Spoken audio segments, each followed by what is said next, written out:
ਸਤਿ ਸ਼੍ਰੀ ਅਕਾਲ। ਤੁਸੀਂ ਜੁੜੇ ਹੋਏ ਹੋ ਪੰਜਾਬੀ USA ਦੇ ਨਾਲ ਤੇ ਮੈਂ ਹਾਂ ਪ੍ਰਵੀਨ ਸ਼ਰਮਾ ਲੈ ਕੇ ਹਾਜ਼ਰ ਹਾਂ ਪ੍ਰੋਗਰਾਮ ਖਬਰ ਤੇ ਨਜ਼ਰ। ਅੱਜ ਦਾ ਇਹ ਖਬਰ ਤੇ ਨਜ਼ਰ ਪ੍ਰੋਗਰਾਮ ਸਾਲ 2026 ਦੀ 5 ਅਗਸਤ ਦਾ ਪ੍ਰੋਗਰਾਮ ਹੈ ਤੇ ਦਿਨ ਅੱਜ ਬੁੱਧਵਾਰ ਹੈ। ਖਬਰਾਂ ਦੇ ਵੱਲ ਵਧਣ ਤੋਂ ਪਹਿਲਾਂ ਅੱਗੇ ਵਧਣ ਤੋਂ ਪਹਿਲਾਂ ਆਪਣੇ ਨਾਲ ਜੁੜ ਚੁੱਕੇ ਨੇ ਪੰਜਾਬ ਤੋਂ ਸੀਨੀਅਰ ਪੱਤਰਕਾਰ ਉੱਘੇ ਲੇਖਕ ਅਤੇ ਸਰਗਰਮ ਸਮਾਜਿਕ ਕਾਰਕੁਨ ਦੀਪਕ ਸ਼ਰਮਾ ਚਨਾਰਥਲ ਜੀ। ਸ਼ਰਮਾ ਜੀ, ਸਤਿ ਸ਼੍ਰੀ ਅਕਾਲ, ਸਵਾਗਤ ਹੈ ਜੀ। ਸਤਿ ਸ਼੍ਰੀ ਅਕਾਲ ਪ੍ਰਵੀਨ ਜੀ, ਸਾਰੇ ਦਰਸ਼ਕਾਂ ਨੂੰ ਸਰੋਤਿਆਂ ਨੂੰ ਪਿਆਰ ਭਰੀ ਸਤਿ ਸ਼੍ਰੀ ਅਕਾਲ। ਸਤਿ ਸ਼੍ਰੀ ਅਕਾਲ ਜੀ। ਪ੍ਰੋਗਰਾਮ ਦੇ ਵਿੱਚ ਅੱਗੇ ਵਧਣ ਤੋਂ ਪਹਿਲਾਂ ਧੰਨਵਾਦ ਕਰਦੇ ਚਲੀਏ ਸਪਾਂਸਰਸ ਦਾ, ਜਿਹੜੇ ਜ਼ਰੀਆ ਬਣਦੇ ਨੇ ਇਹਨਾਂ ਪ੍ਰੋਗਰਾਮਾਂ ਨੂੰ ਤੁਹਾਡੇ ਤੱਕ ਪਹੁੰਚਾਉਣ ਦੇ ਲਈ। ਖਾਲਸਾ ਇੰਸ਼ੋਰੈਂਸ ਏਜੰਸੀ ਵਾਲੇ, ਜਿਨ੍ਹਾਂ ਤੋਂ ਤੁਸੀਂ ਹਰ ਤਰੀਕੇ ਦੀ ਇੰਸ਼ੋਰੈਂਸ ਲੈ ਸਕਦੇ ਹੋ। ਇੰਸ਼ੋਰੈਂਸ ਬਾਰੇ ਪਤਾ ਕਰਨ ਦੇ ਲਈ ਇਹਨਾਂ ਦਾ ਨੰਬਰ ਹੈ 408-272-2500। ਇਹ 1992 ਤੋਂ ਲਗਾਤਾਰ ਇੰਸ਼ੋਰੈਂਸ ਬਿਜ਼ਨਸ ਦੇ ਵਿੱਚ ਸ਼ਾਨਦਾਰ ਸੇਵਾਵਾਂ ਦੇ ਰਹੇ ਨੇ ਤੇ ਅਮਰੀਕਾ ਭਰ ਦੇ ਵਿੱਚ ਇੰਸ਼ੋਰੈਂਸ ਕਰਦੇ ਨੇ।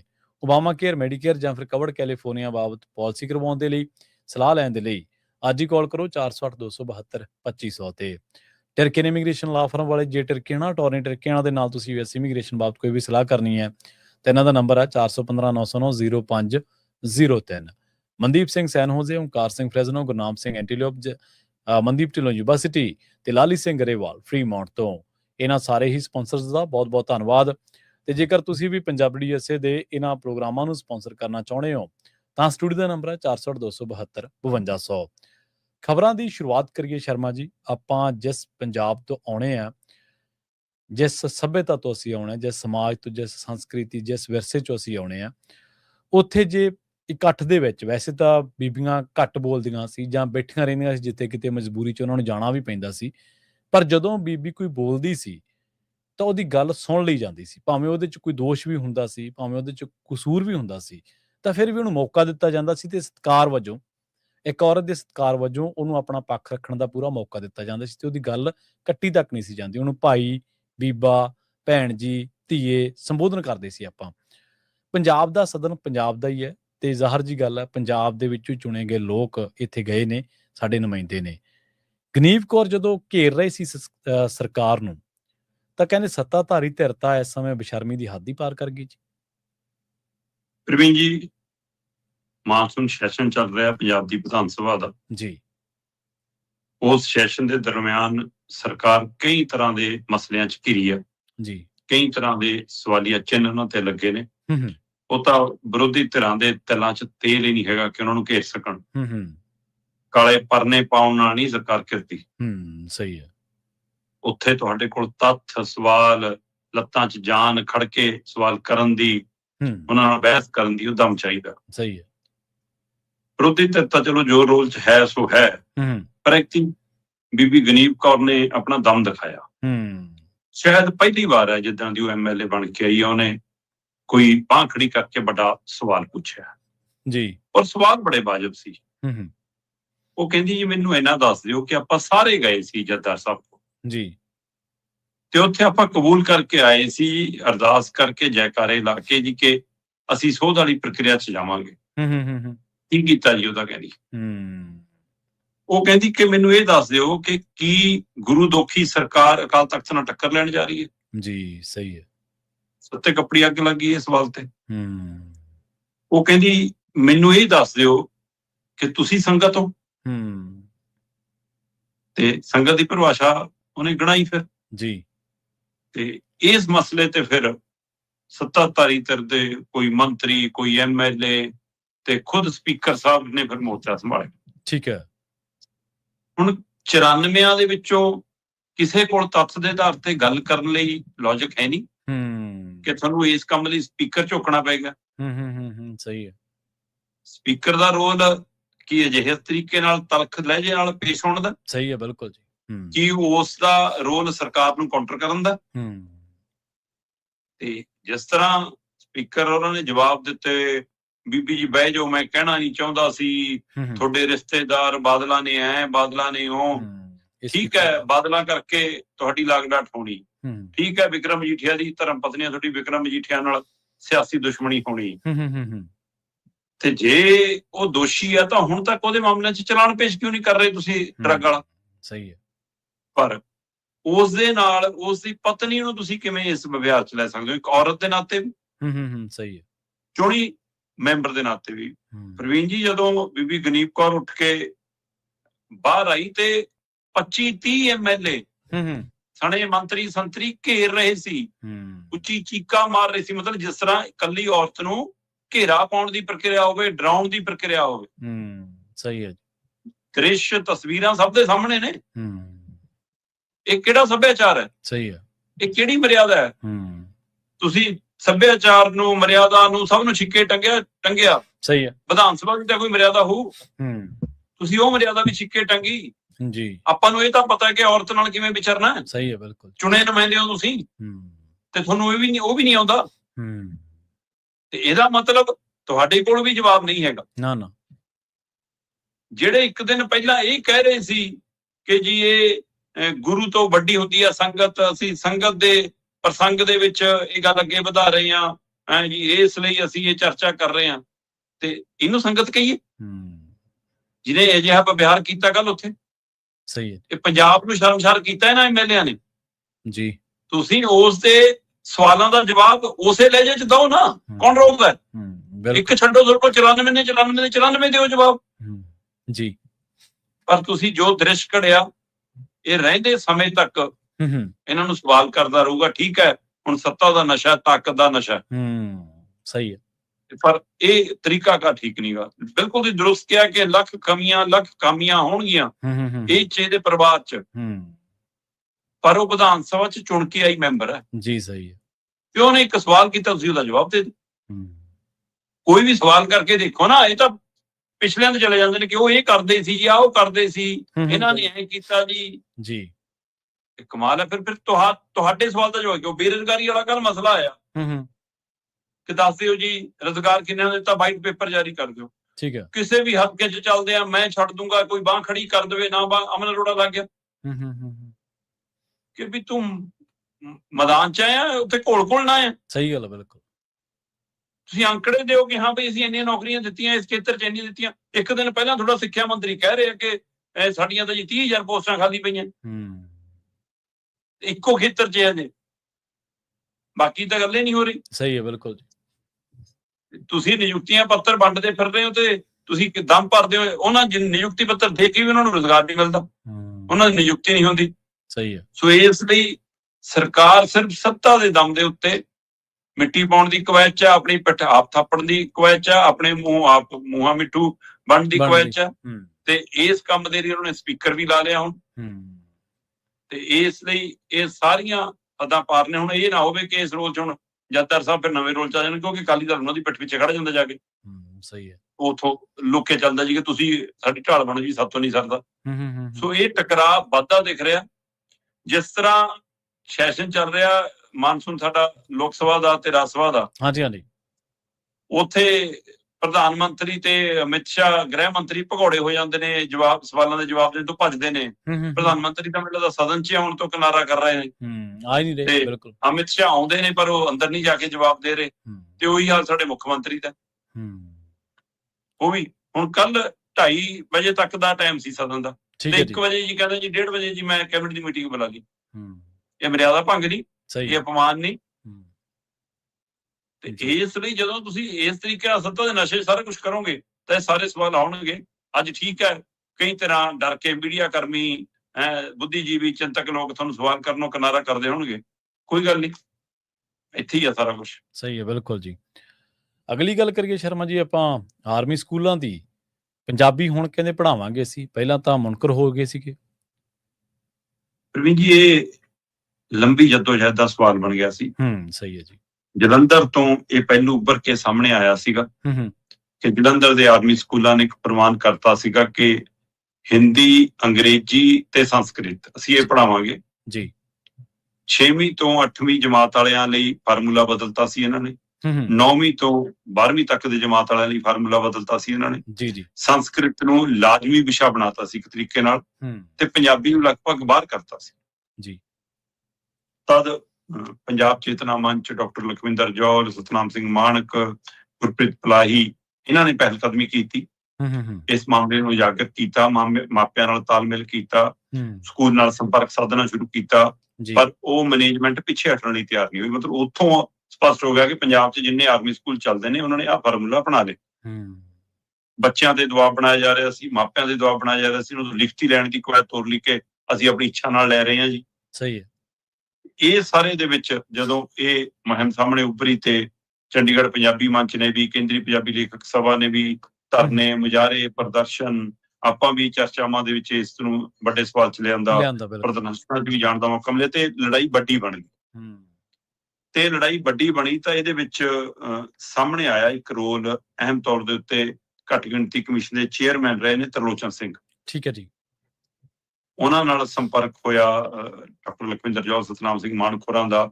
ਇੱਧਰੋਂ ਸਾਡੇ ਧਰਨੇ ਪ੍ਰਦਰਸ਼ਨਾਂ ਦੀਆਂ ਖਬਰਾਂ, ਚਿੱਠੀਆਂ, ਪੱਤਰ, ਆਦਾਨ ਪ੍ਰਦਾਨ, ਲੋਕਾਂ ਦਾ ਰੋਸਾ, ਮਾਪਿਆਂ ਦੇ ਨਾਰਾਜ਼ਗੀ, ਸੰਸਥਾਵਾਂ ਦਾ ਵਿਖਿਆਨ, ਉਹ ਸਾਰਾ ਕੁਛ ਮਤਲਬ ਤਰਲੋਚਨ ਸਿੰਘ ਹੋਰਾਂ ਰਾਹੀਂ, ਜਿਹੜੇ ਘੱਟ ਗਿਣਤੀ ਕਮਿਸ਼ਨ ਦੇ ਚੇਅਰਮੈਨ ਰਹੇ ਨੇ, ਉਹਨਾਂ ਰਾਹੀਂ ਰਾਜਨਾਥ ਸਿੰਘ ਤੱਕ ਪਹੁੰਚਣਾ ਸ਼ੁਰੂ ਹੋ ਗਿਆ। ਜੀ ਜੀ। ਤੇ ਉੱਥੇ ਫਿਰ ਉਹ ਦਬਾਅ ਬਣਿਆ। ਚਾਹੇ ਮੈਂ ਕਹਿੰਦਾ ਇਹ ਵੋਟ ਰਾਜਨੀਤੀ ਨੂੰ ਧਿਆਨ ਚ ਰੱਖ ਕੇ ਫੈਸਲਾ ਲਿਆ ਹੋਵੇ ਵਾਪਸ, ਜੀ ਜੀ, ਕਿ ਪੰਜਾਬ ਚ ਵੱਡਾ ਮੁੱਦਾ ਨਾ ਬਣ ਜਾਵੇ ਕਿ ਸਰਕਾਰ, ਕਿਉਂਕਿ ਇਹ ਪਹਿਲਾਂ ਵੀ ਕੋਸ਼ਿਸ਼ਾਂ ਕਰ ਚੁੱਕੇ ਨੇ ਕਿ ਸਾਰੇ ਦੇਸ਼ ਨੂੰ ਇੱਕੋ ਭਾਸ਼ਾ ਦੇ ਰਸਤੇ ਚ ਬੰਨ ਲਓ। ਬਿਲਕੁਲ, ਇੱਕ ਦੇਸ਼ ਇੱਕ ਭਾਸ਼ਾ, ਇੱਕ ਦੇਸ਼ ਇੱਕ ਮੰਡੀ, ਇੱਕ ਦੇਸ਼ ਇੱਕ ਟੈਕਸ, ਇੱਕ ਦੇਸ਼ ਇੱਕ ਲੀਡਰ। ਇਹ ਉਸ ਤਰੀਕੇ ਨਾਲ ਅਜੇ ਵੀ ਅੱਗੇ ਵਧ ਰਹੇ ਨੇ। ਉਧਰ ਹੁਣ ਵੀ ਸੈਸ਼ਨ ਦੇ ਦਰਮਿਆਨ ਫਿਰ ਉਹ ਸੀਟਾਂ ਵਧਾਉਣ ਦੀ ਕਵਾਇਦ, ਉਹ ਫਿਰ ਪ੍ਰਕਿਰਿਆ ਸ਼ੁਰੂ ਕਰਨ ਨੂੰ ਫਿਰਦੇ ਨੇ ਕਿ ਜੇ ਸੈਸ਼ਨ ਵਧਾਉਣਾ ਪਿਆ ਤਾਂ 15 ਅਗਸਤ ਤੋਂ ਬਾਅਦ ਦੁਬਾਰਾ ਬਿਠਾ ਲਾਂਗੇ। ਰਾਹੁਲ ਗਾਂਧੀ ਨਾਲ ਕਰਨ ਜੋ ਮੀਟਿੰਗਾਂ ਕਰ ਰਹੇ ਆ, ਉਹ ਫਿਰ ਸੀਟਾਂ ਵਧਾ ਲਓ ਜੀ, ਇੰਨੀਆਂ ਕਰ ਲਓ ਜੀ, 543 ਤੋਂ 850 ਜੀ, ਇਹ ਉਹ ਪ੍ਰਕਿਰਿਆ ਫਿਰ ਸ਼ੁਰੂ ਕਰਨ ਨੂੰ ਫਿਰਦੇ ਨੇ, ਕਿਉਂਕਿ ਤੋੜ ਲੈ ਨਾ ਖਾਸੀ ਐਮਪੀ ਇੱਧਰੋਂ ਉੱਧਰੋਂ। ਤੇ ਹੁਣ ਲੱਗਦਾ ਕਿ ਹਿਸਾਬ ਕਿਤਾਬ ਸ਼ਾਇਦ ਸੈੱਟ ਆ ਜਾਵੇ, ਪਿਛਲੀ ਵਾਰ ਪਾਸ ਨਹੀਂ ਹੋਏ ਸੀ ਜਿਹੜੇ ਬਿੱਲ, ਹੁਣ ਪਾਸ ਕਰਾ ਲਈਏ। ਸੋ ਉਹ ਸਾਰੀ ਕਵਾਇਦ ਦੇ ਵਿੱਚ ਇਹ ਮਾਮਲਾ ਉਸੇ ਨਜ਼ਰੀਏ ਤੋਂ ਦੇਖਣ ਵਾਲਾ ਸੀ। ਪਰ ਫਿਲਹਾਲ ਆਰਮੀ ਸਕੂਲਾਂ ਦੀ ਮੈਨੇਜਮੈਂਟ ਨੇ ਬਕਾਇਦਾ ਤੌਰ ਤੇ ਅਧਿਕਾਰਤ ਆਰਡਰ ਜਾਰੀ ਕਰ ਦਿੱਤੇ ਨੇ। ਠੀਕ ਹੈ ਜੀ। ਕਿ 6ਵੀਂ ਤੋਂ 8ਵੀਂ ਜਮਾਤ ਤੱਕ ਤੇ 9ਵੀਂ ਤੋਂ 12ਵੀਂ ਜਮਾਤ ਤੱਕ ਦੇ ਜਿਹੜੇ ਬੱਚੇ ਨੇ ਉਹ ਅੰਗਰੇਜ਼ੀ, ਹਿੰਦੀ ਦੇ ਨਾਲ ਪੰਜਾਬੀ ਪੜ੍ਹ ਸਕਣਗੇ ਜੀ। ਅਜੇ ਵੀ ਇਹ ਨਹੀਂ ਕਿਹਾ ਕਿ ਹਾਂ ਪੰਜਾਬੀ ਲਾਜ਼ਮੀ ਹੋ ਤੇ ਬਾਕੀ ਨਾਲ ਆ ਵੀ ਪੜ੍ਹ ਲੈਣਗੇ। ਉਹ ਮਤਲਬ ਅੰਗਰੇਜ਼ੀ ਤੇ ਹਿੰਦੀ ਤਾਂ ਪੜ੍ਹਨਗੇ ਨਾਲ ਪੰਜਾਬੀ ਵੀ ਪੜ੍ਹ ਸਕਣਗੇ। ਤੇ ਉੱਪਰਲੀ ਕਲਾਸ ਚ ਜਾ ਕੇ ਉਹਨਾਂ ਦੀ ਸਵੈ ਇੱਛਾ ਤੇ ਹੈ ਜੀ ਕਿ ਉਹਨਾਂ ਨੇ ਪੰਜਾਬੀ ਰੱਖਣੀ ਕਿ ਸੰਸਕ੍ਰਿਤ। ਇਹ ਕਿਉਂ ਨਹੀਂ ਕਹਿੰਦੇ ਕਿ ਹਿੰਦੀ ਰੱਖਣੀ ਹੈ ਕਿ ਸੰਸਕ੍ਰਿਤ? ਸਹੀ ਗੱਲ ਹੈ, ਬਿਲਕੁਲ। ਉਹਨਾਂ ਤੋਂ ਇੱਕ ਰਖਾ ਲਓ, ਉਹਨਾਂ ਚ ਇੱਕ ਰਖਾ ਲਓ। ਸੋ ਇਸ ਲਈ ਅਜੇ ਵੀ ਕੁੰਡੀਆਂ ਫਸਾਉਣ ਨੂੰ ਫਿਰਦੇ ਨੇ। ਪਰ ਇੱਕ ਮੁੱਢਲਾ ਪੜਾ ਜਥੇਬੰਦੀਆਂ ਨੇ, ਚਿੰਤਕ ਲੋਕਾਂ ਨੇ ਪਾਰ ਕਰ ਲਿਆ ਤੇ ਇੱਕ ਇਹ ਅਧਿਕਾਰਤ ਚਿੱਠੀ ਜਾਰੀ ਕਰਨ ਤੋਂ ਬਾਅਦ ਹੁਣ ਮਾਪਿਆਂ ਕੋਲੇ ਕਹਿਣ ਹੋਏਗਾ ਕਿ ਜੀ ਸਾਡਾ ਜਵਾਕ ਤਾਂ ਪੰਜਾਬੀ ਪੜ੍ਹੇਗਾ। ਹੋ ਸਕਦਾ ਅਜੇ ਵੀ ਅੰਦਰ ਕੋਈ ਦਬਾਅ ਦੀ ਪ੍ਰਕਿਰਿਆ ਚਲਾਉਣ ਦੀ ਕੋਸ਼ਿਸ਼ ਹੋਵੇ ਕਿ ਇਹ ਕਹਿਣ ਨੂੰ, ਕਿਉਂਕਿ ਇਹ ਹੁੰਦਾ ਹੈ ਅਕਸਰ ਕਿ ਦਿਖਾਉਣ ਲਈ ਕੁਝ ਹੋਰ ਤੇ ਕਰਨ ਲਈ ਕੁਝ ਹੋਰ। ਪਰ ਹੁਣ ਨਜ਼ਰਸਾਨੀ ਰਹੇਗੀ ਇਹਨਾਂ ਸਾਰੀ ਪ੍ਰਕਿਰਿਆਵਾਂ ਦੇ ਉੱਤੇ। ਸੋ ਇਸ ਲਈ ਚਿੰਤਾਜਨਕ ਪਹਿਲੂ ਸੀਗਾ ਤੇ ਵਧਾਈ ਦੇ ਪਾਤਰ ਨੇ ਉਹ ਸਾਰੀਆਂ ਧਿਰਾਂ ਜਿਨ੍ਹਾਂ ਨੇ ਇਹਦੇ ਲਈ ਲੜਾਈ ਲੜੀ। ਸੋ ਇਸ ਲਈ ਇਹ ਇੱਕ ਸਫਲਤਾ ਹਾਸਲ ਹੋਈ। ਨਹੀਂ, ਬਿਲਕੁਲ ਜੀ। ਸ਼ਰਮਾ ਜੀ, ਤੁਸੀਂ ਵੀ ਇਹਦੇ ਤੇ ਨਿੱਜੀ ਤੌਰ ਤੇ ਬਹੁਤ ਜੱਦੋਜਹਿਦ ਦੇ ਵਿੱਚ ਹਿੱਸਾ ਪਾਇਆ, ਲੋਕਾਂ ਦੀ ਲਾਮਬੰਦੀ ਵੀ ਕੀਤੀ, ਲੋਕਾਂ ਨੂੰ ਜਾਗਰੂਕ ਵੀ ਕੀਤਾ। ਬੋਲੀ ਲਈ ਸਾਡੇ ਲਈ ਕੋਈ ਇਹ ਹੈ ਕਿ ਆਪਸੀ ਜਿਹੜਾ ਕਮਿਊਨੀਕੇਸ਼ਨ ਹੈ ਇਹੀ ਥੋੜ੍ਹਾ ਆ ਸਾਡੇ ਲਈ। ਬੋਲੀ ਤਾਂ ਸਾਡਾ ਸਵੈਮਾਨ ਆ, ਸਾਡੀ ਮਾਂ ਉਹ, ਤੇ ਤੁਸੀਂ ਉਹਨੂੰ ਹੀ ਬਾਹਰ ਕੱਢੀ ਜਾਂਦੇ ਤੇ ਅਸੀਂ ਬਿਲਕੁਲ, ਤੇ ਅਸੀਂ ਕਿਵੇਂ ਉਹ ਜਰ ਲਾਂਗੇ। ਕੱਲ ਆਪਾਂ ਗੱਲ ਕੀਤੀ ਸ਼ਰਮਾ ਜੀ, ਪੰਜਾਬ ਦੇ 20 ਲੱਖ ਜਿਹੜੇ ਲੋਕ ਨੇ ਉਹ SIR ਦੇ ਵਿੱਚ ਉਹਨਾਂ ਨੂੰ ਬਾਹਰ ਦਾ ਰਸਤਾ ਦਿਖਾ ਦਿੱਤਾ ਗਿਆ। ਹੁਣ ਕਹਿੰਦੇ 20 ਲੱਖ ਲੋਕ ਸਰਕਾਰੀ ਸਕੀਮਾਂ ਚੋਂ ਵੀ ਬਾਹਰ ਹੋ ਗਏ ਨੇ ਜੀ। ਇਹ ਮਤਲਬ ਤੈਅ ਹੈ ਜੀ ਕਿ ਹੋ ਗਏ ਜੀ। ਤੁਹਾਡੇ ਚੇਤੇ ਹੋਣਾ ਮੁੱਖ ਮੰਤਰੀ ਭਗਵੰਤ ਮਾਨ ਹੋਰੀ SIR ਦੇ ਵਿੱਚ ਆਪਣੀ ਵੋਟ ਬਚਾਉਣ ਦੇ ਲਈ, ਪੱਕੀ ਕਰਾਉਣ ਦੇ ਲਈ ਪ੍ਰਚਾਰ ਕਰਦੇ ਕਹਿੰਦੇ ਸੀਗੇ ਵੀ ਕਿ ਜਿਹਦੀ ਵੋਟ ਕੱਟੀ ਗਈ ਜੀ ਉਸ ਨੂੰ ਫਿਰ 1000 ਰੁਪਏ ਵਾਲੀ ਸਕੀਮ ਦਾ ਲਾਭ, ਆਟਾ ਦਾਲ ਸਕੀਮ, 10 ਲੱਖ ਵਾਲਾ ਕਾਰਡ ਫਿਰ ਨਹੀਂ ਮਿਲਣਾ। ਜੀ ਜੀ ਜੀ। ਹੁਣ ਤਾਂ ਫਿਰ 20,66,000 ਲੋਕ ਬਾਹਰ ਹੋ ਗਏ ਜੀ ਫਿਲਹਾਲ ਅੱਜ ਦੀ ਤਰੀਕ ਤੱਕ। ਸਹੀ ਹੈ ਜੀ। ਜਦੋਂ ਕਿ 12 ਲੱਖ ਦੇ ਲੋਕਾਂ ਦੀ ਮੈਪਿੰਗ ਦਾ ਮਾਮਲਾ, ਤੇ ਉਮੀਦ ਕਰਦੇ ਹਾਂ ਕਿ ਉਹ ਲੋਕ ਜਿਨ੍ਹਾਂ ਦੇ ਨਾਮ ਦਾ ਮਸਲਾ, ਦਸਤਾਵੇਜ਼ ਦਾ ਮਸਲਾ, 2003 ਦੀ ਵੋਟਿੰਗ ਨਾਲ ਮੈਚ ਦਾ ਮਸਲਾ ਜਾਂ ਹੋਰ ਕਿਸੇ ਵੋਟਰ ਸੂਚੀ ਨਾਲ ਮੈਚ ਦਾ ਮਸਲਾ ਉਹ ਹੈ, ਉਹ ਕਿਸੇ ਤਰੀਕੇ ਨਾਲ ਆਪਣਾ ਤੱਥ ਲੱਭ ਲਿਆਉਣ, ਆਪਣਾ ਹਵਾਲਾ ਲੱਭ ਲਿਆਉਣ। ਪਿਛੋਕੜ ਕੁੜੀਆਂ ਦੇ ਵਿਆਹ ਵਾਲੇ ਮਾਮਲੇ ਨੇ, ਜਿਵੇਂ ਜ਼ਿਆਦਾਤਰ ਜਾਂ ਬਦਲੀਆਂ ਵਾਲੇ ਮਾਮਲੇ ਨੇ, ਉਹ ਜੇ ਲੱਭ ਲਿਆਉਂਦੇ ਨੇ ਤਾਂ ਉਹ 12 ਲੱਖ ਲੋਕਾਂ ਚੋਂ ਕਾਫੀ ਵੋਟ ਬਹਾਲ ਹੋ ਸਕਦੀ ਹੈ। ਸਹੀ ਹੈ। ਪਰ ਜਿਨ੍ਹਾਂ ਦੀ ਡਬਲ ਵੋਟ ਦਾ ਮਾਮਲਾ ਜਾਂ 4 ਲੱਖ ਤੋਂ ਵੱਧ ਤਾਂ ਵੋਟਰ ਉਹ ਨੇ ਜਿਹੜੇ ਲੱਭੇ ਨਹੀਂ ਰਹੇ। ਹੁਣ ਪਿੰਡਾਂ 'ਚ ਤਾਂ ਪਤਾ ਹੁੰਦਾ ਕਿ ਆ ਫਲਾਣਾ ਬੰਦਾ ਵੀ ਇਹ ਰਹਿੰਦਾ ਉੱਥੇ ਆ ਤੇ ਵੋਟ ਇਹਦੀ ਇੱਥੇ ਆ। ਸ਼ਹਿਰਾਂ ਕਸਬਿਆਂ 'ਚ ਤਾਂ ਹੁਣ ਇਹ 'ਚੋਂ ਜ਼ਿਆਦਾਤਰ ਮਾਮਲੇ ਸ਼ਹਿਰਾਂ ਕਸਬਿਆਂ ਦੇ ਆ ਰਹੇ ਨੇ ਜੀ। ਸਹੀ ਹੈ ਕਿ ਜੀ ਇਸ ਪਤੇ ਦੇ ਉੱਤੇ 8 ਵੋਟਾਂ ਬਣੀਆਂ ਨੇ, ਫਲਾਣੇ ਨਾਮ ਦੀਆਂ ਨੇ, ਮੁਹੱਲੇ 'ਚ ਕਿਸੇ ਨੂੰ ਪਤਾ ਹੀ ਨਹੀਂ ਗਾ ਕਿ ਬੰਦਾ ਕੌਣ, ਇਹ ਕਿਹੜੀਆਂ 8 ਵੋਟਾਂ ਨੇ, ਇੱਥੇ ਕਦੋਂ ਆਏ, ਕਦੋਂ ਰਹੇ, ਕਦੇ ਰਹੀ ਨਹੀਂ, ਕਦੇ ਪਤਾ ਇਹੋ ਜਿਹੀਆਂ ਬਣੀਆਂ ਹੋਈਆਂ ਨੇ। ਉਹ 4,12,000 ਵੋਟਾਂ ਨੇ ਜੀ। ਚਲੋ ਆਪਾਂ ਇਹ ਸਾਰੀ ਪ੍ਰਕਿਰਿਆ 'ਚ ਨਾ ਜਾਈਏ, ਆਪਾਂ ਇਹ ਜਾਈਏ ਕਿ ਇਹ ਵੋਟ ਦੇ ਵਿੱਚੋਂ ਅੱਧੀ ਤੋਂ ਵੱਧ 10 ਲੱਖ ਤੋਂ ਵੱਧ ਵੋਟ ਅਜਿਹੀ ਹੋਣੀ ਜਿਹੜੀ ਜੈਨੂਨ ਸਾਡੀ ਆ। ਠੀਕ ਹੈ ਜੀ। ਪੰਜਾਬ ਦੇ ਹੀ ਨੇ। ਕੋਈ ਖਾਮੀਆਂ, ਕੋਈ ਤਬਾਦਲੇ, ਕੋਈ ਵਿਆਹ, ਕੋਈ ਜਿਹੇ ਮਸਲੇ, ਕੋਈ ਇੱਕ ਦੂਏ ਨਾਲ ਲਾਗ ਡਾਟ, ਕੋਈ ਰਾਜਨੀਤਿਕ ਪਹਿਲੂ, ਇਹਨਾਂ ਕਰਕੇ ਵੋਟ ਪ੍ਰਕਿਰਿਆ ਤੋਂ ਹਲੇ ਬਾਹਰ ਨੇ ਜੀ। ਉਹ ਵਸਨੀਕ ਪੰਜਾਬ ਦੇ ਨੇ। ਠੀਕ ਹੈ। ਸਵਾਲ ਇਹ ਹੈ ਕਿ ਹੁਣ ਤੁਸੀਂ ਉਹਨੂੰ ਸੂਬਾ ਆਪਣੀਆਂ ਯੋਜਨਾਵਾਂ ਚੋਂ ਬਾਹਰ ਕਿਵੇਂ ਕਰ ਲਿਆ। 20,66,000 ਲੋਕ ਜੇ ਬਾਹਰਲੇ ਮੁਲਕ ਦੇ ਨਹੀਂ ਹੈਗੇ, ਸਾਡੇ ਹੀ ਮੁਲਕ ਦੇ ਨੇ, ਉਹ ਪੰਜਾਬ ਚ ਨੇ ਜਾਂ ਬਿਹਾਰ ਚ ਨੇ ਜਾਂ ਕਿਤੇ ਦੇ ਨੇ, ਜੇ ਉੱਥੇ ਵੀ ਵੋਟ ਬਣ ਗਈ ਤੇ ਇੱਥੋਂ ਕੱਟੀ ਗਈ, ਡਬਲ ਵੋਟ ਕਰਕੇ ਉੱਥੋਂ ਵੀ ਕੱਟੀ ਗਈ, ਫਿਰ ਤੁਸੀਂ ਕੇਂਦਰੀ ਯੋਜਨਾਵਾਂ ਚੋਂ ਵੀ ਬਾਹਰ। ਜੀ ਸਹੀ ਹੈ। ਬਈ ਤੁਸੀਂ ਕਹਿੰਦੇ ਹੋ ਕਿ passport, Aadhaar card, voter card, ration card ਇਹ ਨਾਗਰਿਕਤਾ ਦੇ ਪ੍ਰਮਾਣ ਨਹੀਂ, ਪਰ ਹੁਣ ਤੁਸੀਂ ਕਹਿ ਰਹੇ ਹੋ ਜੇ ਵੋਟ ਨਹੀਂ ਤਾਂ ਤੁਸੀਂ ਯੋਜਨਾਵਾਂ ਦੇ ਹੱਕਦਾਰ ਵੀ। ਨਾਗਰਿਕਤਾ ਹੈ ਫਿਰ ਉਹ। ਸਹੀ ਹੈ। ਇਹ ਨਾਗਰਿਕਤਾ ਦੀ ਪਛਾਣ ਥੋੜਾ ਹੈ। ਜਾਂ ਤਾਂ ਫਿਰ ਦੱਸ ਦਿਓ ਕਿ ਨਾਗਰਿਕਤਾ ਦੀ ਪਛਾਣ ਕੀ ਹੈ ਜੀ। ਇਹ ਵੀ ਲਿਖਿਆ ਚ ਬਿਲਕੁਲ। ਇਹਦੇ ਨਾਲ ਤੁਸੀਂ ਉਸਦੇ ਨਾਗਰਿਕ ਹੋਣ ਦੇ ਹੱਕ ਵੀ, ਉਸਦੇ ਇਨਸਾਨ ਹੋਣ ਦੇ ਹੱਕ ਵੀ ਖੋ ਰਹੇ ਹੋ। ਕਿੰਨਾ ਤੇਰੀ ਵੋਟ ਨਹੀਂ ਤਾਂ ਤੂੰ ਕਿਸੇ ਯੋਜਨਾ ਦਾ ਹੱਕਦਾਰ ਨਹੀਂ, ਫਿਰ ਤੂੰ ਆਟਾ ਦਾਲ ਵੀ ਨਹੀਂ ਲੈ ਸਕਦਾ, ਤੂੰ ਪ੍ਰਧਾਨ ਮੰਤਰੀ ਮੋਦੀ ਵਾਲੀ ਆਯੁਸ਼ਮਾਨ ਯੋਜਨਾ ਤਹਿਤ ਵੀ ਇਲਾਜ ਨਹੀਂ ਕਰਾ ਸਕਦਾ, ਤੂੰ ਮੁੱਖ ਮੰਤਰੀ ਦੇ 10 ਲੱਖ ਵਾਲੇ ਕਾਰਡ ਤਹਿਤ ਵੀ ਇਲਾਜ ਕਰਾ ਸਕਦਾ, ਤੂੰ ਮਹੱਲਾ ਕਲੀਨਿਕ ਚ ਵੀ ਨਹੀਂ ਜਾ ਸਕਦਾ, ਉਹ ਤੂੰ ਦੂਸਰੀ ਜਿਹੜੀ ਇਹਨਾਂ ਨੇ ਆਪਣੇ ਫੱਟੇ ਚ ਲਾਏ ਹੁਣ ਉਹ ਚ ਵੀ ਨਹੀਂ ਜਾ ਸਕਦਾ, ਹੈਨਾ। ਤੇ ਤੁਹਾਡੇ ਜਵਾਕਾਂ ਨੂੰ ਫਿਰ ਸਕੂਲ ਵਾਲੇ ਬੈਗ ਵੀ ਨਹੀਂ ਦੇਵਾਂਗੇ, ਤੁਹਾਨੂੰ ਜੀ ਆ ਮਤਲਬ ਆ ਜਿਹੜੀ 10,000-1500 ਵਾਲੀ ਬੀਬੀਆਂ ਦੀ ਸਕੀਮ ਇਹ ਚ ਵੀ ਨਹੀਂ ਦੇਵਾਂਗੇ, ਸੋ ਫਿਰ ਤੁਸੀਂ ਮੁਫਤ ਬਿਜਲੀ ਦੀ ਯੋਜਨਾ ਚ ਵੀ ਬਾਹਰ ਹੋ। ਕਮਾਲ ਹੈ ਵੀ ਇਹ ਤਰੀਕਾ ਹੈ ਬਚ ਕੇ ਨਿਕਲਣ ਦਾ ਸਰਕਾਰਾਂ ਦਾ। ਸਹੀ ਹੈ। ਇਹਦਾ ਮਤਲਬ ਤੁਸੀਂ ਕੱਲ ਤੋਂ ਇਸ ਗੱਲ ਤੇ ਆਓਗੇ ਕਿ ਵੋਟਰ ਕਾਰਡ ਜਿਹਦੇ ਕੋਲ ਹੈ ਉਹ ਦਿਖਾਓ, ਉਹਦੇ ਨਾਲ ਯੋਜਨਾ। ਆਪਾਂ ਇੱਕ ਦਿਨ ਪਹਿਲਾਂ ਹੀ ਗੱਲ ਕਰਕੇ ਹਟਿਆ ਨਾ ਕਿ ਆਧਾਰ ਕਾਰਡ ਦੀ ਮਾਨਤਾ ਤਾਂ ਖਤਮ ਹੋ ਗਈ। ਸਹੀ ਹੈ। ਉਹ ਤਾਂ ਤੁਸੀਂ ਸੇਵਾ ਕੇਂਦਰਾਂ ਚੋਂ ਵੀ ਬਾਹਰ ਕਰਤੇ। ਹੁਣ ਇਹਦਾ ਮਤਲਬ ਸਿਰਫ ਵੋਟ ਹੋਣ ਨਾਲ ਹੀ ਬੰਦਾ ਤੁਹਾਡੀ ਕੋਈ ਪੁੱਛਗਿੱਛ ਹੈ।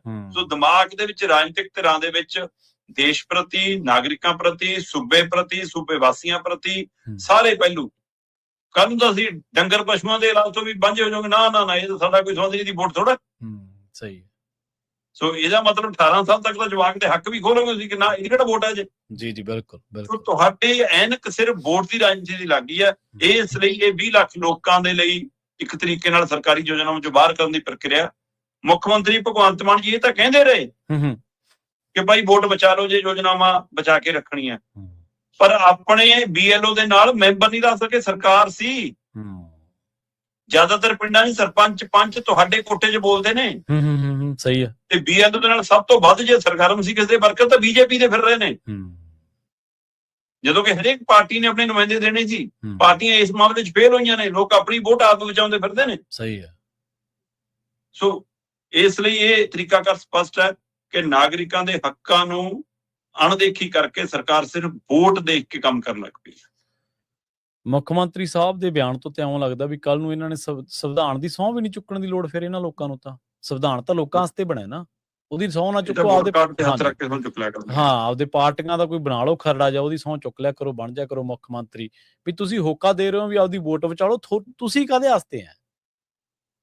ਤੁਸੀਂ ਇਹ ਲੜਾਈ ਲੜਨੀ ਹੈ। ਮੈਨੂੰ ਲੱਗਦਾ ਕਿ ਚਲੋ ਠੀਕ ਹੈ, ਸਿਆਸੀ ਧਿਰਾਂ ਨੂੰ ਵੀ ਲੜਨੀ ਚਾਹੀਦੀ ਹੈ। ਮੈਨੂੰ ਲੱਗਦਾ ਸਰਕਾਰ ਨੂੰ ਲੜਨੀ ਚਾਹੀਦੀ ਹੈ ਲੜਾਈ ਕਿ ਬਈ ਨਹੀਂ, ਸਾਡੇ ਬੰਦੇ ਆ, ਵੋਟ ਕਿਸੇ ਨੂੰ ਮਰਜ਼ੀ ਪਾਉਣ, ਪਰ ਹੈ ਤਾਂ ਸਾਡੇ ਪੰਜਾਬ ਦੇ ਬੰਦੇ। ਇਹਨਾਂ ਨੂੰ ਤੁਸੀਂ ਐ ਕਿ ਗਿਣਤੀ ਚ ਬਾਹਰ ਕੱਢ ਦਿਓਗੇ, ਭਾਵੇਂ ਕਾਂਗਰਸੀ ਨਾ ਤੁਸੀਂ ਉਲਟਾ ਹਵਾ ਦੇ ਰਹੇ ਹੋ ਕਿ ਹਵਾ ਦੇ ਰਹੇ ਹੋ। ਹਾਂ, ਤੁਸੀਂ ਕੌਣੀ ਮੋੜ ਦੇ ਰਹੇ ਹੋ ਗੱਲ। ਤੁਸੀਂ ਉਹਦੇ ਪਹਿਰੇਦਾਰੀ ਕਿਉਂ ਨਹੀਂ ਕਰ ਰਹੇ? ਰਾਜਪਾਲ ਨਾਲ ਲੜਾਈ ਹੁੰਦੀ ਉਦੋਂ ਕਹਿੰਦੇ ਮੈਂ 3 ਕਰੋੜ ਲੋਕਾਂ ਦਾ ਮੁੱਖ ਮੰਤਰੀ, ਜਦੋਂ SIR ਹੁੰਦੀ ਉਦੋਂ ਤੁਸੀਂ ਮੈਦਾਨ ਚ ਭੱਜ ਜਾਂਦੇ ਹੋ ਜੀ। ਹੁਣ ਤੁਸੀਂ ਕਹਿੰਦੇ ਹੋ 1 ਕਰੋੜ 97 ਲੱਖ ਜਿੰਨੀਆਂ ਬੱਚੀਆਂ ਉਹਨਾਂ ਦੀ ਨੁਮਾਇੰਦਾ ਮੈਂ। ਬਿਲਕੁਲ ਬਿਲਕੁਲ। ਇਹ ਪੈਮਾਨਾ ਸਹੀ ਨਹੀਂ ਹੈ, ਦੋਗਲਾ ਸਟੈਂਡਰਡ ਹੈ ਇਹ। ਅਗਲੀ ਗੱਲ ਕਰੀਏ CMO ਦੀ, ਕਹਿੰਦੇ ਹੁਣ ED ਇਹਨਾਂ ਦਾ ਦਰਵਾਜ਼ਾ ਵੀ ਖੜਕਾਉਣ ਵਾਲੀ ਵੀ ਹੈ ਜੀ। ਪ੍ਰਵੀਨ ਜੀ, 2 ਚੀਜ਼ਾਂ ਨੇ। ਇੱਕ ਚੀਜ਼ ਤਾਂ ਉੱਪਰ ਕੀ ਆਉਂਦੀ ਹੈ ਕਿ ਮੁੱਖ ਮੰਤਰੀ ਭਗਵੰਤ ਮਾਨ ਦੀ ਜਾਰੀ ਹੈ ਜੀ ਅਮਿਤ ਸ਼ਾਹ ਨਾਲ, ਜਾਂ ਅਮਿਤ ਸ਼ਾਹ ਆਪਣੀ ਜੇਬ 'ਚ ਰੱਖਦਾ ਜੀ ਭਗਵੰਤ ਮਾਨ ਨੂੰ, ਡਰਾ ਕੇ ਰੱਖਦਾ ਜੀ, ਬਣਾ ਕੇ ਰੱਖਦਾ ਜੀ। ਉਹਦੀ ਉਦਾਹਰਨਾਂ ਬਹੁਤ ਦਿੰਦੇ ਨੇ, ਪਰ ਤਾਜ਼ੀ ਉਦਾਹਰਨ ਇਹ ਦਿੰਦੇ ਨੇ ਕਿ ਬਈ CD ਦਾ ਜਿਹੜਾ ਕਾਂਡ ਦੀ ਜਾਂਚ ਦੀ ਰਿਪੋਰਟ ਵਾਲਾ ਮਾਮਲਾ ਆਇਆ ਸੀਗਾ ਹਰਿਆਣੇ 'ਚੋਂ, ਕਿ ਉਹ ਜਾਲੀ ਬਣਾ ਲਈ ਜੀ, ਨਕਲੀ ਬਣਾ ਲਈ ਜੀ, ਪੈਸੇ ਦੇ ਕੇ ਬਣਾ ਲਈ। ਉਹ 'ਚ ਹਰਿਆਣੇ ਨੇ FIR ਕੀਤੀ, ਕੁਝ ਬੰਦੇ ਚੱਕ ਲਏ ਤੇ ਉਹ ਮੁੜ ਕੇ ਪੰਜਾਬ ਦੀ ਹੱਦ ਨਹੀਂ ਪਾਰ ਕੀਤੀ ਹਰਿਆਣਾ ਪੁਲਿਸ ਨੇ। ਠੀਕ ਹੈ, ਸਹੀ ਹੈ। ਆਏ ਕਿਉਂਕਿ ਉਹ ਮੁੱਖ ਮੰਤਰੀ ਦਾ ਆਲਾ ਦੁਆਲਾ ਘਿਰਦਾ ਸੀਗਾ, ਰਿਪੋਰਟ ਤਾਂ ਇਹਨਾਂ ਲਈ ਉਹ ਬਣੀ ਸੀ ਨਾ। ਸੋ ਇਸ ਲਈ ਉਹਦੇ ਮਾਮਲੇ 'ਚ ਚੁੱਪ ਦਾ ਮਤਲਬ ਇਹ ਹੈ ਕਿ ਸੈਟਿੰਗ ਹੋ ਗਈ, ਤੇ ਕਹਿੰਦੇ ਜੀ ਉਹ ਸੈਟਿੰਗ ਅਮਿਤ ਸ਼ਾਹ ਤੋਂ ਬਿਨਾਂ ਕੌਣ ਕਰਾ ਸਕਦਾ। ਸਹੀ ਹੈ ਜੀ। ਸੋ ਇਸ ਲਈ ਕਹਿੰਦੇ ਕਿ ਅਮਿਤ ਸ਼ਾਹ ਨਾਲ ਜਾਰੀ ਦੀ ਇਹ ਉਦਾਹਰਨ ਦੂਸਰੇ ਪਾਸੇ ਈਡੀ ਜਿਵੇਂ ਹੁਣ ਦੁਬਾਰਾ ਚੜੀ ਆਉਂਦੀ ਹੈ, ਉਹ ਮਾਮਲਾ ਤਾਂ ਸੰਜੀਵ ਅਰੋੜਾ ਨਾਲ ਸੰਬੰਧਿਤ ਹੈ। ਸੰਜੀਵ ਅਰੋੜਾ ਨਾਲ ਸੰਬੰਧਿਤ ਕੱਲਾ GST ਦੇ ਮਨੀ ਲਾਂਡਰਿੰਗ ਦੇ ਮਾਮਲੇ ਤੱਕ ਨਹੀਂ ਰਿਹਾ। ਹੁਣ ਇੰਡਸਟਰੀਅਲ ਪਲਾਟਾਂ ਦਾ ਮਾਮਲਾ ਉੱਭਰਿਆ ਹੈ ਜੀ, ਕਿ ਉਹ ਪਲਾਟਾਂ ਦੀ ਸੈਟਿੰਗ ਕਰਾਈ ਜੀ, ਕਿਹਨੂੰ ਦਵਾਏ ਜੀ, ਕਿਹਨੂੰ ਦਿੱਤੇ ਜੀ, 2 ਜੋੜਤੇ ਜੀ, 3 ਜੋੜਤੇ ਜੀ, ਆਪਸ ਚ ਐਂ ਕਰਤਾ ਜੀ, ਇਹ ਵਿਕ ਨਹੀਂ ਰਹੇ ਜੀ, ਇਹ ਦਿਖਾ ਕੇ ਜੀ ਇੱਧਰ ਸੈਟਿੰਗ ਕਰਤੀ। ਉਹ ਸਾਰਾ ਉਹ ਕਹਿੰਦੇ ਜੀ ਉਹ ਕਪੜਾ। ਉਸ ਕਪੜੇ ਚ ਜਿਹੜੇ ਉੱਭਰ ਰਹੇ ਨੇ, ਉਹ ਕਹਿੰਦੇ ਜੀ ਨਿਤਿਨ ਗੌਹਰ ਤੇ ਵੀਰ ਦਵਿੰਦਰ ਦਾ ਨਾ। ਹੁਣ ਇਹ ਉਹ ਨੇ ਜਿਹਨਾਂ ਚੇਤੇ ਹੋਣਾ ਤੁਹਾਨੂੰ, ਆ ਮੋਹਾਲੀ ਖਰੜ ਖੇਤਰ ਦੇ ਵਿੱਚ ਜਦੋਂ 7ਵੀਂ 8ਵੀਂ ਮੰਜ਼ਲ ਤੋਂ ਝੋਲੇ ਡਿੱਗੇ ਸੀ ਨੋਟਾਂ ਸਮੇਤ। ਸਹੀ ਹੈ ਜੀ। ਤੇ ਉਸ ਸਮੇਂ ਈਡੀ ਨੇ ਇੱਕ ਪ੍ਰੈਸ ਨੋਟ ਜਾਰੀ ਕੀਤਾ ਸੀ। ਉਸ ਪ੍ਰੈਸ ਨੋਟ ਚ ਕਿਹਾ ਸੀਗਾ ਕਿ ਇਹਨਾਂ ਬੰਦਿਆਂ ਦਾ ਸੰਬੰਧ ਮੁੱਖ ਮੰਤਰੀ ਭਗਵੰਤ ਮਾਨ ਦੇ OSD ਰਾਜਵੀਰ ਸਿੰਘ ਨਾਲ ਜੀ, ਕਿ ਉਹਦੇ ਨੇੜਲੇ ਨੇ। ਤੇ ਹੁਣ ਇੰਡਸਟਰੀਅਲ ਪਲਾਟਾਂ ਦੇ ਮਾਮਲੇ ਚ ਕਿਹਾ ਜਾ ਰਿਹਾ ਕਿ ਜੀ ਪਲਾਟਾਂ ਦੀ ਵੇਚ ਬਚਾਈ ਸੈਟਿੰਗ ਇਹਨਾਂ ਲੋਕਾਂ ਨੇ ਕਰਾਈ ਹੈ, ਤੇ ਇਹਨਾਂ ਦੇ ਬਦਲੇ ਸ਼ਾਇਦ ਇਹਨਾਂ ਨੂੰ ਸਰਕਾਰ ਨੇ ਪਲਾਟ ਦਿੱਤੇ ਨੇ। ਹੁਣ ਕਮਿਸ਼ਨ ਦੇ ਰੂਪ ਚ ਦਿੱਤੇ ਨੇ, ਤੋਹਫੇ ਦੇ ਰੂਪ ਚ ਦਿੱਤੇ ਨੇ, ਸੈਟਲਮੈਂਟ ਦੇ ਰੂਪ ਚ ਦਿੱਤੇ ਨੇ, ਕਿਸ ਰੂਪ ਚ ਦਿੱਤੇ ਨੇ ਤਾਂ ਉਹ ਜਾਣਨ। ਦਿੱਤੇ ਵੀ ਨਹੀਂ ਦਿੱਤੇ, ਜਾਂਚ ਦਾ ਵਿਸ਼ਾ ਈਡੀ ਦਾ। ਜੀ। ਪਰ ਇਹ ਗੱਲ ਹਵਾ ਬਣ ਗਈ ਤੇ ਈਡੀ ਦੁਆਰਾ ਛਾਪੇਮਾਰੀ ਕਰਦੀ ਫਿਰ ਰਹੀ ਆ। ਵੱਖ-ਵੱਖ ਵਿਭਾਗਾਂ ਚ ਫਾਈਲਾਂ ਫਰੋਲ, ਬੰਦੇ ਚੱਕ, ਪੁੱਛਗਿੱਛ ਕਰ, ਸਾਰਾ ਕੁਝ। ਸੰਜੀਵ ਅਰੋੜਾ ਦੇ ਨੇੜਲੇ 12 ਥਾਵਾਂ ਤੋਂ ਵੱਧ ਦੀ ਈਡੀ ਦੀ ਰੇਡ ਹੈ ਪਿਛਲੇ 2 ਦਿਨਾਂ ਦੀ ਕਾਰਵਾਈ ਚ। ਤੇ ਉਹ ਮਾਮਲਾ ਜੇ ਹੁਣ ਨਿਤਿਨ ਗੌਹਰ ਤੇ ਵੀਰ ਦਵਿੰਦਰ ਤੇ ਸੰਜੀਵ ਅਰੋੜਾ ਦੇ ਇਰਦ ਗਿਰਦ ਘੁੰਮਦਾ ਜੀ, ਤਾਂ ਫਿਰ ਉਹ ਰਾਜਵੀਰ ਤੱਕ ਜਾਂਦਾ, ਤੇ ਰਾਜਵੀਰ ਤੱਕ ਜਾਣ ਦਾ ਮਤਲਬ ਤਾਂ CMO ਦੀਆਂ ਪੌੜੀਆਂ ਚੜ ਗਿਆ ਫਿਰ। ਜੀ ਸਹੀ ਹੈ, ਬਿਲਕੁਲ। ਹੁਣ ਇਹ ਦੇਖਣ ਵਾਲੀ ਗੱਲ ਹੈ ਕਿ ਇੱਕ ਪਾਸੇ ਕਹਿੰਦੇ ਜਾਰੀ ਹੈ ਤੇ ਦੂਏ ਪਾਸੇ ਰਾਜਨੀਤਿਕ ਚਾਲ ਦੀ ਤਿਆਰੀ ਹੈ। ਕੀ ਇਹ 227 ਨੂੰ ਲੈ ਕੇ ਖੇਡ ਹੈ ਕਿ ਦਬਾਅ ਵੀ ਬਣਾ ਕੇ ਰੱਖੀਏ, ਡਰਾ ਕੇ ਵੀ ਰੱਖੀਏ ਤੇ ਆਪਣੀ ਕੱਛ ਚ ਵੀ ਰੱਖੀਏ? ਕੀ ਉਹ ਪ੍ਰਕਿਰਿਆ, ਜਾਂ ਸੱਚਮੁੱਚ ਹੁਣ ਆਮੋ ਸਾਹਮਣੇ ਟੱਕਰਨਾ ਚਾਹੁੰਦੀ ਹੈ BJP? ਕਿਉਂਕਿ BJP ਜਿੱਥੇ ਵੀ ਦਾਖਲ ਹੁੰਦੀ ਉਹ ਤੋਂ ਪਹਿਲਾਂ ਉਹਨਾਂ ਦੀ ED CBI ਏਜੰਸੀਆਂ ਦਾਖਲ ਹੁੰਦੀਆਂ, ਉਹ ਇਹਨਾਂ ਦੇ ਰਾਹੀਂ ਉਹ ਲੜਾਈ ਲੜਦੀ ਹੈ ਨਾ। ਸਹੀ ਹੈ ਜੀ। ਸੋ ਉਸ ਤਰੀਕੇ ਕਾਰਨ ਕੀ ਉਹ ਲੜਾਈ ਹੈ, ਆਉਂਦੇ ਸਮੇਂ ਚ ਕਾਫੀ ਕੁਝ ਸਾਫ਼ ਹੋਊਗਾ। ਪਰ ਸਰਕਾਰ ਦੀ ਮਨਸ਼ਾ ਦਾ ਉਜਾਗਰ ਪਣਾ ਵੀ ਸਪਸ਼ਟ ਹੋ ਜਾਂਦਾ ਕਿ ਤੁਸੀਂ ਸੰਜੀਵ ਅਰੋੜਾ ਨੂੰ ਕਿਵੇਂ ਬਚਾ ਰਹੇ। ਤੁਸੀਂ ਉਹ ਤੋਂ ਵਿਭਾਗ ਲੈ ਲਏ, ਮੰਤਰੀ ਉਹਦਾ ਨਹੀਂ ਲੈ ਹੋਇਆ। ਤੇ ਉਹ ਕੇਂਦਰੀ ਸਿੱਖਿਆ ਮੰਤਰੀ ਧਰਮਿੰਦਰ ਪ੍ਰਧਾਨ ਦੇ ਨਾਂ ਦੇ ਉੱਤੇ ਬੜੀਏ ਮਤੇ ਲਿਆਉਣੇ ਹੋ, ਬੜਾ ਕੁਝ ਪਾਉਣੇ ਹੋ ਪੰਜਾਬ ਦੀ ਵਿਧਾਨ ਸਭਾ ਚ, ਪੁਲਿਸ ਦੀ ਕਾਰਵਾਈ, ਸਾਰਾ ਕੁਝ। ਤੇ ਆਪਣੇ ਨੂੰ ਤੁਸੀਂ ਮੰਤਰੀ ਪਦ ਤੋਂ ਵੀ ਹਟਾਉਣ ਦਾ ਦਮ ਰੱਖਦੇ। ਇਹ ਤੁਹਾਡੀ ਲਾਚਾਰੀ ਹੈ ਕਿ ਤੁਹਾਡੀ ਹਉਮੈ ਹੈ? ਦੋਵਾਂ ਚੋਂ ਕੀ ਹੈ? ਤੁਹਾਡੀ ਮਜਬੂਰੀ ਹੈ ਕਿ ਤੁਸੀਂ ਸੰਜੀਵ ਅਰੋੜਾ ਨੂੰ ਹਟਾ ਨਹੀਂ ਸਕਦੇ ਕਿ ਤੁਹਾਡੇ ਰਾਜ ਖੁੱਲਣ ਨੇ? ਬਿਲਕੁਲ। ਤੇ ਜਾਂ ਫਿਰ ਤੁਸੀਂ ਇਹ ਦਿਖਾਉਣਾ ਚਾਹੁੰਦੇ ਹੋ ਕਿ ਲਓ ਜੀ ਇਸ ਤਾਂ ਐਂ ਖੇਡਾਂਗੇ। ਸੋ ਜੋ ਵੀ ਹੋਵੇ, ਈਡੀ ਦੀ ਕਾਰਵਾਈ ਜੇ ਨਵੇਂ ਰਾਜ ਖੋਲਦੀ ਹੈ ਤੱਥਾਂ ਦੇ ਆਧਾਰ ਤੇ, ਤਾਂ ਸਰਕਾਰ, ਮੁੱਖ ਮੰਤਰੀ ਦੇ ਦਫ਼ਤਰ ਤੱਕ ਇਹ ਦਸਤਕ ਦਿੱਤੀ ਜਾ ਸਕਦੀ ਹੈ ਤੇ ਉੱਥੇ ਤੱਕ ਵੀ ਪਹੁੰਚ ਸਕਦੀ ਹੈ। ਤੇ ਜੇ ਸਿਰਫ ਡਰਾਉਣ ਦੀ ਕਵਾਇਦ ਹੈ, ਫਿਰ ਚੋਣਾਂ ਤੱਕ ਐਂ ਚੱਲੂਗਾ ਕਿ ਇਹ ਸਾਡੇ ਕੰਟਰੋਲ 'ਚ ਰਹਿਣ, ਸਾਡੇ ਅਨੁਸਾਰ ਸਾਡੇ ਲਈ ਵਿਸਾਤ ਵਸਾਉਂਦੇ ਰਹਿਣ। ਕਦੇ ਕਦੇ ਤਾਂ ਇਹ ਲੱਗਣ ਲੱਗ ਜਾਂਦਾ ਕਿ ਆਮ ਆਦਮੀ ਪਾਰਟੀ ਖੇਡ ਰਹੀ ਹੈ ਕਿ ਜਾਂ ਅਸੀਂ ਜਾਂ BJP, ਅਸੀਂ ਜਾਂ BJP। ਬਾਕੀਆਂ ਦਾ ਮਾਮਲੇ 'ਚ ਕਿਤੇ ਹੋਵੇ ਹੀ ਨਾ, ਆਪਸ ਦੇ ਵਿੱਚ ਸੈਟਿੰਗ ਦੀਆਂ ਪ੍ਰਕਿਰਿਆਵਾਂ ਦੀ ਚਰਚਾਵਾਂ ਤੁਰ ਪੈਂਦੀਆਂ ਨੇ। ਸਹੀ ਹੈ ਜੀ, ਬਿਲਕੁਲ। ਅਗਲੀ ਗੱਲ ਕਰੀਏ ਪੰਜਾਬ ਦੇ ਇੱਕ ਹੋਰ ਖੁੱਸੇ ਦਾਅਵੇ ਦੀ, ਜਿਹਦੇ ਲਈ ਆਪਾਂ ਜਿਵੇਂ ਪੰਜਾਬੀ ਦੀ ਗੱਲ ਕੀਤੀ ਸੀ, ਲੋਕ ਕਈ ਜਾਗਰੂਕ ਤੇ ਚੇਤਨ ਲੋਕ ਤਾਂ ਜੱਦੋਜਹਿਦ ਕਰਦੇ ਨੇ, ਬਾਕੀ ਸਾਰੇ ਜਿਹੜੇ ਨੇ ਉਹ ਬਸ ਦੇਖਦੇ ਨੇ, ਖਬਰਾਂ ਪੜ੍ਹ ਕੇ ਸਾਰ ਦਿੰਦੇ ਨੇ। ਉਹ ਜਿਹਾ ਮਸਲਾ ਸਾਡੀ ਰਾਜਧਾਨੀ ਦਾ ਚੰਡੀਗੜ੍ਹ ਦਾ। ਆਪਾਂ ਹਮੇਸ਼ਾ ਫਿਕਰਮੰਦ ਰਹਿੰਦੇ ਹਾਂ, ਚਿੰਤਾ ਕਰਦੇ ਹਾਂ ਕਿ ਸਾਡੀ ਰਾਜਧਾਨੀ ਸਾਨੂੰ ਮਿਲਣੀ ਚਾਹੀਦੀ ਆ। ਪਰ ਖੈਰ, ਇਸ ਖੁੱਸਦੀ ਜਿਹੜੀ ਰਾਜਧਾਨੀ ਆ ਉਹਦੇ ਵਿੱਚੋਂ IAS IPS ਦੀ ਗੱਲ ਕਰੀਏ ਤਾਂ 1 ਹੀ ਹੈ, ਪੰਜਾਬ ਦੇ ਸਿਰਫ 4 ਹੀ ਆ ਜੀ ਇਹਦੇ 'ਚ।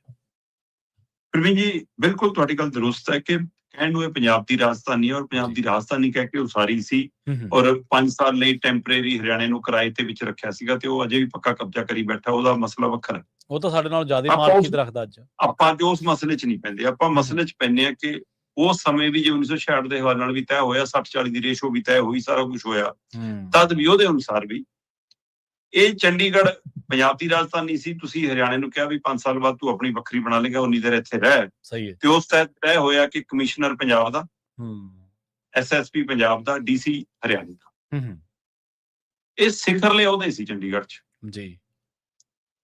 ਹੁਣ ਤੁਸੀਂ ਇਹ ਦੇਖੋ ਕਿ ਤੁਸੀਂ ਇੱਥੋਂ ਪਹਿਲਾਂ ਪੰਜਾਬੀ ਭਾਸ਼ਾ ਨੂੰ ਧੱਕੇ ਨਾਲ ਬਾਹਰ ਕੀਤਾ। ਸਹੀ ਹੈ ਜੀ।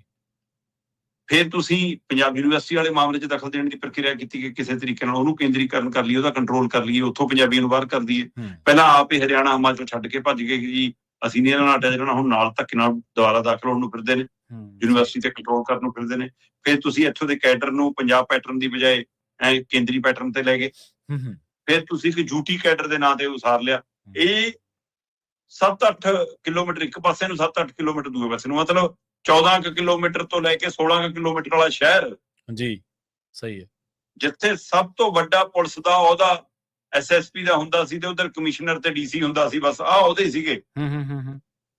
ਉੱਥੇ ਜਿੱਥੇ ਤੈਅ ਹੋਇਆ ਕਿ ਪੰਜਾਬ ਦਾ ਰਾਜਪਾਲ ਹੀ ਚੰਡੀਗੜ੍ਹ ਦਾ ਪ੍ਰਸ਼ਾਸਕ ਲੱਗੂਗਾ, ਤੁਸੀਂ 2-3 ਵਾਰ ਕੋਸ਼ਿਸ਼ਾਂ ਕੀਤੀਆਂ ਕਿ ਚੰਡੀਗੜ੍ਹ ਦਾ ਪ੍ਰਸ਼ਾਸਕ ਵੱਖਰਾ ਲਾ ਦਈਏ ਪੰਜਾਬ ਦੇ ਰਾਜਪਾਲ ਦੀ ਬਜਾਏ। ਸਹੀ ਹੈ।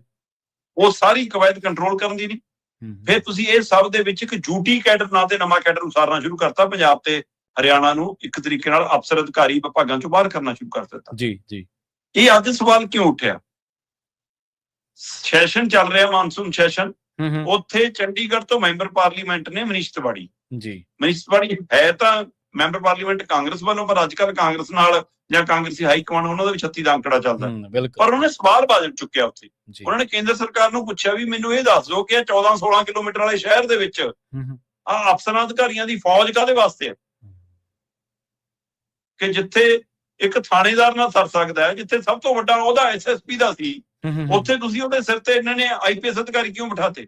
ਜਿੱਥੇ DC ਨਾਲ ਸਰਦਾ ਸੀ, ਇਕੱਲੇ ਕਮਿਸ਼ਨਰ ਨਾਲ ਸਰਦਾ ਸੀ, ਉੱਥੇ IAS ਅਧਿਕਾਰੀਆਂ ਦੀ ਫੌਜ ਕਿਉਂ ਬਿਠਾਤੀ? ਸਹੀ ਹੈ ਜੀ। ਇਹ ਮਤਲਬ ਇੱਕ ਤਰੀਕੇ ਨਾਲ ਚਿੱਟੇ ਹਾਥੀ ਵੀ ਬੰਨ ਲਏ ਤੇ ਦੂਏ ਤਰੀਕੇ ਨਾਲ ਆਰਥਿਕ ਬੋਝ ਵੀ ਪਾ ਲਿਆ ਸੀ। ਬਿਲਕੁਲ। ਹੁਣ ਡਿਊਟੀ ਕੈਡਰ ਦੇ ਆਧਾਰ ਦੇ ਉੱਤੇ ਵੀ IAS ਅਧਿਕਾਰੀਆਂ ਦੀਆਂ 11 ਪੋਸਟਾਂ ਪਾਸ ਨੇ, ਜਿਹੜੀਆਂ ਬਹੁਤ ਜ਼ਿਆਦਾ ਨੇ, ਪਰ 11 ਦੀ ਬਜਾਏ ਇਹਨਾਂ ਦੀ ਗਿਣਤੀ 12 ਹੈ ਜੀ। ਤੇ 12 ਦੇ ਵਿੱਚੋਂ ਪੰਜਾਬ ਦੇ ਸਿਰਫ 3 ਨੇ, ਹਰਿਆਣੇ ਦੇ 2 ਨੇ। ਸਹੀ ਹੈ ਜੀ। ਮਤਲਬ ਇਹਨਾਂ ਦੋਵਾਂ ਸੂਬਿਆਂ ਦੇ 5 ਨੇ, ਬਾਹਰੀ 7 ਨੇ। ਫਿਰ IPS ਇਹਨਾਂ ਨੇ 7 ਪਾਸ ਕੀਤੇ ਹੋਏ ਨੇ ਪੋਸਟਾਂ, ਜਦੋਂ ਕਿ ਬਹੁਤ ਜ਼ਿਆਦਾ ਨੇ, ਕਿਉਂਕਿ ਇਹਦਾ ਮਤਲਬ SSP ਦਾ ਹੁਣ ਥਾਣੇਦਾਰ ਦੇ ਬਰਾਬਰ ਹੈ ਵਿਚਾਰਾ ਇੱਥੇ, ਉਹਦੇ ਸਿਰ ਤੇ ਇੰਨੇ ਉਹਦੇ ਬਿਠਾਤੇ ਜੀ। ਕਹਿਣ ਨੂੰ ਇਹ ਕਿ SSP ਤਾਂ ਅਸੀਂ ਪੰਜਾਬ ਦਾ ਹੀ ਲਾਉਂਦੇ ਆ ਨਾ ਜੀ, ਕਹਿਣ ਨੂੰ DC ਤਾਂ ਅਸੀਂ ਜੀ ਮਤਲਬ ਕਿ ਤੁਹਾਡੇ ਹਰਿਆਣੇ ਦੇ ਹੀ ਲਾਉਂਦੇ ਆ ਨਾ ਜੀ, ਉਹ ਤਰੀਕਾ ਕਰ। ਹੁਣ IPS ਦੀਆਂ ਪੋਸਟਾਂ 7 ਪਾਸ ਕੀਤੀਆਂ ਹੋਈਆਂ ਨੇ, ਲਾਏ ਹੋਏ 9 ਨੇ। 9 ਦੇ ਵਿੱਚੋਂ ਪੰਜਾਬ ਦਾ ਵੀ ਇੱਕ, ਹਰਿਆਣੇ ਦਾ ਵੀ ਇੱਕ, 7 ਇੱਥੇ ਵੀ ਬਾਹਰੀ ਨੇ ਜੀ। ਸੋ 21 ਦੇ ਵਿੱਚੋਂ ਕੁੱਲ 12 IPS, 9 IPS, 12 IAS ਤੇ 9 IPS, ਇਹ 21 ਅਧਿਕਾਰੀ ਬਣਦੇ ਨੇ। ਠੀਕ ਹੈ। 21 ਦੇ ਵਿੱਚੋਂ ਦੋਵਾਂ ਸੂਬਿਆਂ ਦੇ, ਪੰਜਾਬ ਹਰਿਆਣਾ ਦੇ ਮਿਲਾ ਕੇ ਤੁਸੀਂ ਹਿਸਾਬ ਲਾ ਲਓ ਕਿ 4 ਸਾਡੇ ਨੇ ਤੇ 3 ਉਹਨਾਂ ਦੇ, 7 ਨੇ ਜੀ। ਤੇ 7 ਨੂੰ ਜਦੋਂ ਤੁਸੀਂ ਬਾਹਰ ਕਰ ਦੋ ਤਾਂ ਫਿਰ ਪਿੱਛੇ 14 ਬਚਦੇ ਨੇ ਜੀ। ਤੇ ਤੁਸੀਂ ਇਹ ਦੱਸੋ ਕਿ 14 ਦੇ 14 ਜਦੋਂ ਬਾਹਰਲੇ ਹੋਣਗੇ ਤਾਂ ਉੱਥੇ ਪੰਜਾਬ ਦੀ ਕੀ ਸੁਣੀ ਜਾਊਗੀ? ਕੁੱਲ ਮਿਲਾ ਕੇ ਪੰਜਾਬ ਦੀ ਰਾਜਧਾਨੀ ਦੇ ਵਿੱਚੋਂ ਪੰਜਾਬ ਵੀ ਬਾਹਰ ਹੈ ਤੇ ਪੰਜਾਬੀਅਤ ਵੀ ਬਾਹਰ ਹੈ, ਸਾਡਾ ਕੰਟਰੋਲ ਵੀ ਬਾਹਰ ਹੈ। ਤੇ ਇਹਦੇ ਲਈ ਸਾਡੀਆਂ ਸਮੇਂ-ਸਮੇਂ ਦੀਆਂ ਸਰਕਾਰਾਂ ਵੀ ਜ਼ਿੰਮੇਵਾਰ ਨੇ। ਜਿਹੜੀ ਲੜਾਈ ਸਾਡੀ ਚੁਣੀ ਜਮਾਤ ਨੂੰ, ਸਾਡੇ ਚੁਣੇ ਨੁਮਾਇੰਦਿਆਂ ਨੂੰ, ਸਾਡੀਆਂ ਰਾਜਨੀਤਿਕ ਧਿਰਾਂ ਨੂੰ ਲੜਨੀ ਬਣਦੀ ਹੈ, ਅਫਸਰ ਅਧਿਕਾਰੀਆਂ ਨੂੰ ਲੜਨੀ ਬਣਦੀ ਹੈ, ਉਹਨਾਂ ਦੀ ਲੜਾਈ ਮਹਿਜ ਚੰਡੀਗੜ੍ਹ 'ਚ ਕੋਠੀ ਲੈਣ ਤੱਕ, ਰਹਿਣ ਤੱਕ, ਖਾਣ ਪੀਣ ਤੱਕ, ਤੇ ਇੱਥੋਂ ਤੱਕ ਕਿ ਸ਼ਮਸ਼ਾਨ ਘਾਟ ਵੀ ਪਿੰਡ ਵਾਲੀ ਮੜੀਆਂ ਦੀ ਬਜਾਏ 25 ਵਾਲਾ ਹੀ ਭਾਲਦੇ ਨੇ, ਪਰ ਪੰਜਾਬ ਦੇ ਲਈ ਲੜਾਈ ਨਹੀਂ ਲੜਦੇ। ਬਿਲਕੁਲ ਜੀ। ਤੁਹਾਨੂੰ ਯਾਦ ਹੋਣਾ, ਆਪਾਂ ਇੱਕ ਖਬਰ ਸਾਂਝੀ ਕੀਤੀ ਸੀ ਕਿ ਜਦੋਂ ਭਾਖੜਾ BBMB ਦੀ ਲੜਾਈ ਸੀ, ਪੰਜਾਬ ਦੇ 3 ਅਧਿਕਾਰੀ ਅੜ ਗਏ ਸੀ ਇਸ ਮਾਮਲੇ ਦੇ ਵਿੱਚ। ਹੁਣ ਜੇ ਉਹ ਪੰਜਾਬੀਅਤ ਉਹਨਾਂ 'ਚ ਵਿੱਚ ਬੋਲਦੀ ਸੀ ਤਾਂ ਹੀ ਅੜ ਗਏ ਉਹ। ਜਦੋਂ ਸਾਡਾ ਕੋਈ ਅਧਿਕਾਰੀ ਨਾ ਹੋਊਗਾ, ਉਹਨੇ ਕੀ ਲੈਣਾ? ਉਹਨੇ ਆਖਣਾ ਜਦੋਂ ਜੋ ਮਰਜ਼ੀ ਜੀ ਕਰਦਾ ਕਰੀ ਚੱਲੋ। ਅਸੀਂ ਤਾਂ ਅਧਿਕਾਰ ਖੁੱਸਦੇ ਆ ਨਾ, ਅਸੀਂ ਤਾਂ ਹੱਕ ਖੁੱਸ ਜਾਂਦੇ ਆ ਫਿਰ ਹੌਲੀ ਹੌਲੀ। ਤੇ ਸ਼ਰਮਾ ਜੀ, ਇਹਨਾਂ ਖਾਸ ਖਬਰਾਂ ਤੇ ਖਾਸ ਜਾਣਕਾਰੀਆਂ ਦੇ ਲਈ ਤੁਹਾਡਾ ਬਹੁਤ ਧੰਨਵਾਦ ਜੀ। ਸਤਿ ਸ੍ਰੀ ਅਕਾਲ ਜੀ। ਪ੍ਰੋਗਰਾਮ ਖਬਰ ਤੇ ਨਜ਼ਰ ਨੂੰ ਆਪਾਂ ਇੱਥੇ ਹੀ ਸਮਾਪਤ ਕਰਾਂਗੇ, ਸਮਾਂ ਇਜਾਜ਼ਤ ਨਹੀਂ ਦਿੰਦਾ। ਇਸੇ ਤਰ੍ਹਾਂ ਜੁੜੇ ਰਹੋ ਪੰਜਾਬੀ ਰੇਡੀਓ USA ਦੇ ਨਾਲ। ਤੁਹਾਡਾ ਸਾਰਿਆਂ ਦਾ ਬਹੁਤ ਧੰਨਵਾਦ। ਸਤਿ ਸ੍ਰੀ ਅਕਾਲ।